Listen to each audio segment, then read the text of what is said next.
કાલથી જે વરસાદ ચાલુ થયો છે ને કાલ થયો છે, આજ રાતે વરસાદ થયો, હજી પણ વરસાદ આજની તારીખમાં પણ ચાલુ છે.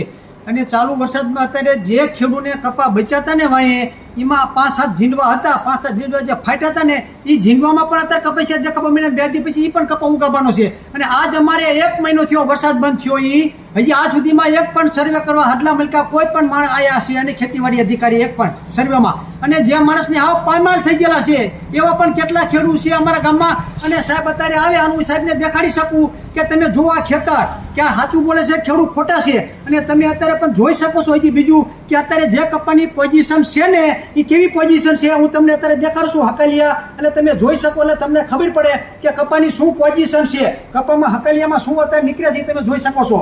આ મારા હાથમાં હકાલિયું છે તમે જોઈ શકો છો, ઉપર કપાસિયા દેખાય છે. હવે આ કપામાં શું નીકળે કે 3 દી પછી આ કપાસિયો લીલો રહે એટલે આમાં કોટો કાઢવાનો છે. અને તમને ખબર બીજા પણ કપાસિયા તમે જોઈ શકો. એટલે તરદાન ખેડૂતને પાયમાલ થઈ જવાના છે. અને આ સરકારે 1 રૂપિયાની સહાય ચૂકવી નથી, ખોટા બાંગા વાતો કરે છે. સહાય ખેડૂતને ચૂકવવાની છે.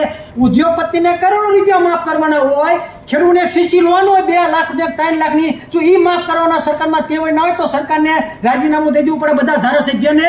અને ખેડૂતની વાતે જે સરકાર ખેડૂતનું કામ કરે ને આના કરતાં કોંગ્રેસ હાથ ઘણી હારી હતી. ખેડૂત હમું તો જોતી હતી, આ સરકાર હમું નથી વાયદા દીધા. સર્વેમાં 1 રૂપિયો 5 વર્ષથી કોઈ ખેડૂતને આવ્યો નથી અને હજી પણ આપવાનો નથી.